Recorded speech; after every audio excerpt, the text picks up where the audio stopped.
ಕೇಂದ್ರದಲ್ಲಿ ಅಧಿಕಾರಕ್ಕೆ ಯಾವ ಪಕ್ಷ ಬರುತ್ತೆ, ಅದರ ಸಾಧ್ಯತೆಗಳು ಏನು ಅನ್ನೋದನ್ನ ಇವತ್ತಿನ ಮೆಗಾ ಡಿಬೇಟ್ ನಲ್ಲಿ ನಾವು ನಿಮ್ಮ ಮುಂದೆ ಇಡ್ತಾ ಇದ್ದೀವಿ. ಇನ್ನು 6ನೇ ಸಾಧ್ಯತೆ ಏನು ಅಂತ ಹೇಳೋದಾದ್ರೆ, ಬಿಜೆಪಿಗಿಂತ ಒಂದು ವೇಳೆ ಕಾಂಗ್ರೆಸ್ಗೆ ಹೆಚ್ಚಿನ ಸ್ಥಾನ ಬಂದ್ರೆ ರಾಜ್ಯದಲ್ಲಿ ಗ್ಯಾರಂಟಿಗಳ ಭವಿಷ್ಯ ಮತ್ತು ಕಾಂಗ್ರೆಸ್ನ ಗ್ಯಾರಂಟಿ ಮೇಲಿನ ವಿಶ್ವಾಸ ಇನ್ನೂ ಹೆಚ್ಚಾಗಬಹುದು. ಸಿದ್ದರಾಮಯ್ಯನವರನ್ನ ಇಳಿಸಿ ಡಿಕೆಶಿಗೆ ಸಿಎಂ ಸ್ಥಾನ ಕೊಡೋದಕ್ಕೆ ಹೈಕಮಾಂಡ್ ಪ್ಲಾನ್ ಮಾಡಿಕೊಳ್ಳುತ್ತಾ? ಬಿಜೆಪಿ ರಾಜ್ಯಾಧ್ಯಕ್ಷ BY ವಿಜಯೇಂದ್ರ ಅವರ ರಾಜಕೀಯ ಭವಿಷ್ಯ ಒಂದು ಚೂರು ಅಲುಗಾಡೋ ಸಾಧ್ಯತೆ ದೊಡ್ಡ ಮಟ್ಟಿಗೆ ಕಂಡು ಬರ್ತಾ ಇದೆ. ಮೋಹನ್ ವಿಶ್ವ, ಕಾಂಗ್ರೆಸ್ಗೆ ಎಷ್ಟು ಟಾಸ್ಕು, ಬಿಜೆಪಿಗೂ ಅಷ್ಟೇ ಟಾಸ್ಕು. ಒಂದು, ಈಗ ಆಂತರಿಕ ಸರ್ವೆ ಏನ್ ಮಾಡ್ಕೊಂಡಿದ್ದಾರೆ ಕಾಂಗ್ರೆಸ್ನವರು, ಅದರ ಪ್ರಕಾರ 14+ ಅಂತ ಅವರ ಸರ್ವೆ ಹೇಳ್ತಾ ಇದೆ. ಒಂದು ವೇಳೆ ಕಾಂಗ್ರೆಸ್ ಬಿಜೆಪಿಗಿಂತ ಜಾಸ್ತಿ ಬಂದ್ರೆ ಇದರ ಜಾಸ್ತಿ ಇಂಪ್ಯಾಕ್ಟ್ ಐ ಥಿಂಕ್ ವಿಜಯೇಂದ್ರ ಅವ್ರ ಮೇಲೆ ಆಗುತ್ತೆ.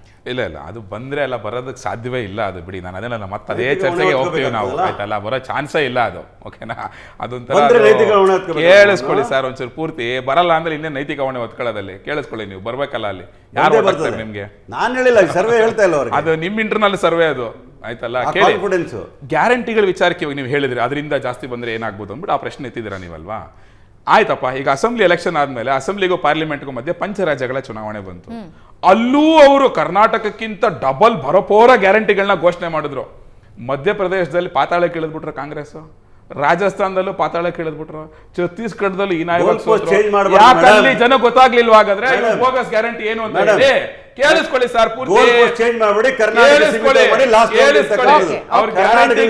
ಹೇಳ್ತಾ ಇದ್ದಾರೆ. ನಾನು ಗ್ಯಾರಂಟಿಗೆ ಹೇಳ್ತಾ ಇರೋದು.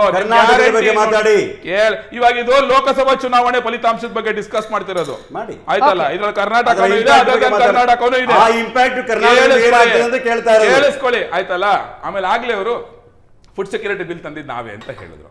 ಫುಡ್ ಸೆಕ್ಯೂರಿಟಿ ಬಿಲ್ ತಂದ್ಮೇಲೂ ಕೂಡ ಗರೀಬಿ ಹಟಾವೋ ಅನ್ನೋ ಒಂದು ಕಾನ್ಸೆಪ್ಟ್ ಇಟ್ಕೊಂಡು ಮತ್ತೆ ಚುನಾವಣೆಗೆ ಹೋದವ್ರು ಇವರೇನೇನೆ. ಬಡತನ ನಿರ್ಮೂಲನೆ ಮಾಡಕ್ಕೆ ಇವ್ರ ಕೈಲಿ ಆಗ್ಲೇ ಇಲ್ಲ, ಆಯ್ತಾ. ನೆಕ್ಸ್ಟ್ RTI ಬಗ್ಗೆ ಮಾತಾಡಿದ್ರು. ಭ್ರಷ್ಟಾಚಾರ ನಿರ್ಮೂಲನೆಗೋಸ್ಕರ RTI ಜಾರಿಗೆ ತಂದ್ಬಿಟ್ವಿ ನಾವು ಅಂತ ಹೇಳ್ಬಿಟ್ಟು, ಇವ್ರು RTI ಜಾರಿಗೆ ತಂದ್ಮೇಲೂ 2004ರಿಂದ 10 ವರ್ಷಗಳಲ್ಲಿ ಇಡೀ ದೇಶದಲ್ಲಿ ಅತಿ ಹೆಚ್ಚು ಭ್ರಷ್ಟಾಚಾರ ಮಾಡಿದ್ದು UPA 1, UPA 2.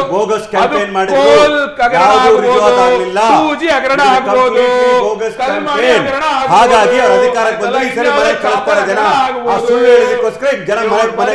ಆನ್ ಪೇಪರ್ ಅಷ್ಟೇ, ಆಯ್ತಲ್ಲ. ಅದು ಕಾಂಗ್ರೆಸ್ ಪಕ್ಷದವರಿಗೆ, ಅವ್ರ ನಾಯಕರಿಗೆ ಅಪ್ಲೈ ಆಗಲ್ಲ, ಅದು ಬೇರೆಯವ್ರಿಗೇನೆ ಅದು ಅಪ್ಲೈ ಆಗೋದು.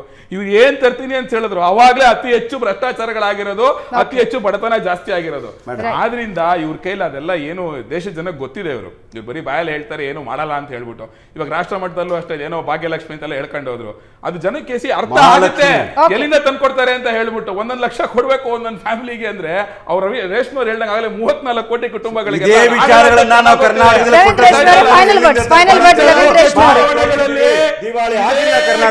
ಎತ್ಕೊಂಡು ಹೋದ್ರು.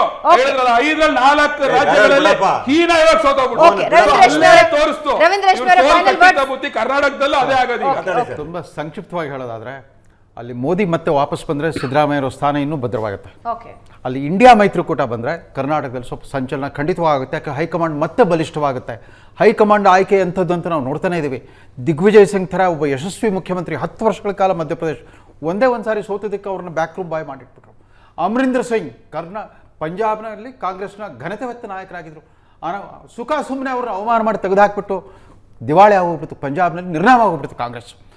ಸೊ ಆ ಥರ ಇಂಡಿಯಾ ಮೈತ್ರಿಕೂಟ ಅಸ್ತಿತ್ವಕ್ಕೆ ಬಂದರೆ, ಅಧಿಕಾರಕ್ಕೆ ಬಂದರೆ ಹೈಕಮಾಂಡು ಸಿದ್ದರಾಮಯ್ಯನವರಂಥ ಜನನಾಯಕರ ಬಗ್ಗೆ ಹೆಚ್ಚು ಎಚ್ಚರಿಕೆಯಿಂದ ವರ್ತಿಸಬೇಕು.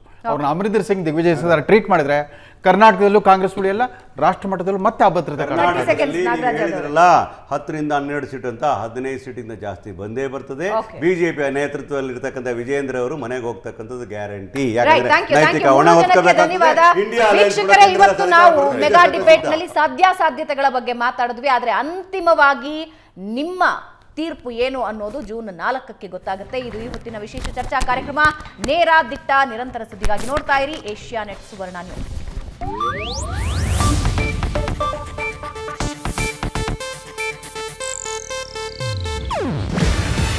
ಇದು ಏಷ್ಯಾನೆಟ್ ನ್ಯೂಸ್ ನೆಟ್ವರ್ಕ್ ಪ್ರಸ್ತುತಿ.